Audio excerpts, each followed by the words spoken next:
The sound of shattering glass punctuated the tense silence as the bride's voice rang out, sharp and full of venom.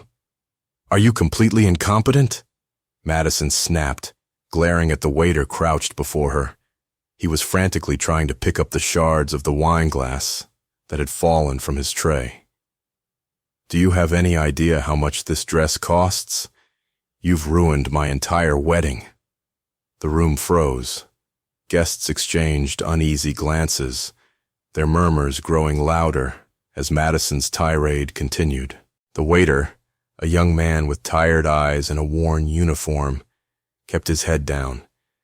His hands trembled as he tried to gather the broken pieces. Across the hall, the groom, Ethan, was heading toward the commotion, his face a mix of confusion and concern. "Madison, what's going on?" he asked, his voice calm but firm. Madison whirled on him. "This idiot spilled wine all over my train," she hissed, pointing at the waiter like he was a criminal. Ethan's gaze shifted to the waiter, who finally looked up, and Ethan froze in place. "Liam," he whispered, disbelief and recognition flickering across his face. Years earlier, Liam and Ethan had been inseparable. Growing up in the same small town, they were the kind of friends who finished each other's sentences and shared every dream.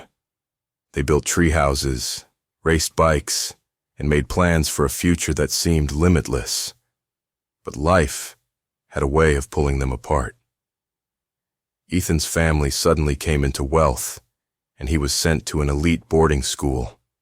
Liam, meanwhile, stayed behind to care for his ailing mother, working odd jobs to keep food on the table. Letters and calls became infrequent until they stopped altogether. Both assumed the other had moved on. Liam hadn't recognized Ethan when he arrived at the wedding venue. It had been years since they last saw each other, and Liam had no time to dwell on familiar faces. His focus was on keeping up with the chaotic demands of the wedding staff. Ethan, on the other hand, had a nagging feeling when he first spotted Liam among the waitstaff. But the polished venue and the whirlwind of wedding festivities pushed any suspicions to the back of his mind. Until now. Ethan crouched beside Liam, helping him gather the broken shards. The room's atmosphere grew heavier with every passing second as whispers spread among the guests. Madison stood frozen, her face pale with shock. "Liam, is it really you?" Ethan's voice was almost a plea. Liam straightened, his expression carefully neutral. "Just doing my job," he said, quietly. Madison, still oblivious to the significance of their exchange, broke the silence. "Ethan, why are you wasting time talking to him? He just ruined my dress. Do you have any idea how much this wedding is costing us?" And after the ceremony, Ethan found Liam outside by the staff entrance, leaning against the wall and staring at the horizon. The two men stood in awkward silence for a moment before Ethan spoke. "I can't believe it's you," he said. "After all these years." Liam shrugged, his casual demeanor masking deeper emotions. "Life happens." Ethan sighed. "I've missed you, man. I should have reached out. I'm sorry." Liam's lips twitched into a faint smile. "What's done is done." Inside, Madison was fuming. The whispers among the guests had turned into open conversations, and she could feel the judgmental eyes on her. She'd worked tirelessly to plan a perfect wedding, and now it felt like everything was falling apart. She stormed outside, only to find Ethan and Liam deep in conversation. "Ethan, what are you doing?" she demanded. Ethan's expression hardened. "I'm talking to my best friend." Madison's jaw dropped. "This is your friend?" Madison's disdainful reaction drove a wedge between her and Ethan. Over the next few days, the tension only grew. Ethan couldn't ignore the way she had treated Liam, and it forced him to confront deeper issues in their relationship. Was this the kind of person he wanted to build a life with? Meanwhile, Liam returned to his usual routine, but the encounter left him shaken. Seeing Ethan again had stirred up memories he thought he'd buried. Determined to make amends, Ethan tracked Liam down at his apartment, a modest space in a rundown part of the city.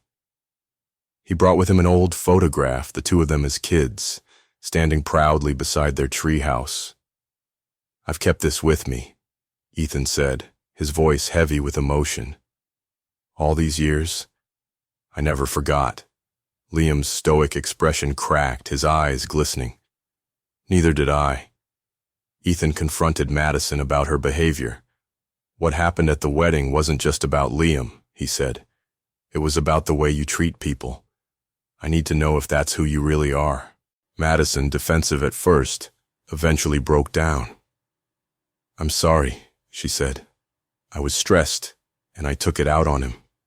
It won't happen again." Ethan and Liam began to rebuild their friendship. They spent hours catching up, reminiscing about the past and sharing their hopes of the future. Ethan realized how much he'd missed having Liam in his life and vowed not to let their bond fade again. Ethan offered Liam a job at his company, helping him get back on his feet. Liam hesitated but eventually accepted, grateful for the opportunity. The two men began working together, their friendship growing stronger with each passing day. Months later, Ethan and Madison renewed their vows in a small, intimate ceremony. This time, the focus wasn't on perfection, but on love and connection. Liam was there, standing proudly by Ethan's side as his best man. As they posed for photos, Ethan turned to Liam and said, "Some bonds can't be broken, no matter how much time passes." Liam smiled. "Here's to second chances.